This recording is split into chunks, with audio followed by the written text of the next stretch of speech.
হাঁসের ডিম মুরগির তলে দিয়ে বাচ্চা তোলা যাবে নাকি? যাবে। এই জন্য যে পশু পাখির ওপরে বিধান নেই, হালাল হারাম বিধান মানুষ এবং জিনের উপরে।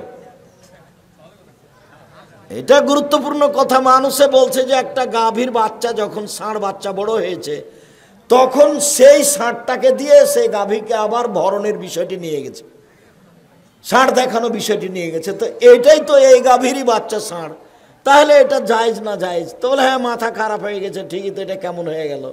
এলাও বোকামি। পশু প্রাণীর ওপরে বিধান নেই, হালাল হারামের বিধান কার উপরে? মানুষের উপরে। একটা ছাগল কুকুরের দুধ খেয়ে বড় হয়েছে, এটা হালাল না হারাম? নগদ হালাল, বলে রুচি, সেটা তোমার ব্যাপার। আমি বলেছি যে কচ্ছপ খাওয়া যায়, তখনই এক লোক কচ্ছপ ধরে নিয়ে বাড়ি চলে গেছে। তার বউকে বলছে যে কচ্ছপ রান্না করো, খাবো। তখন বউ বলেছে যে তোমার সংসার করবো না, এই যে গেলাম। তা আব্দুর রাজ্জাক সাহেব, এই যে বলেছেন আপনি, আর অবাক কথা, কচ্ছপ আমি জায়েজ বলেছি, আপনাকে খেতে বলেছি, রুচি হলে খাবেন।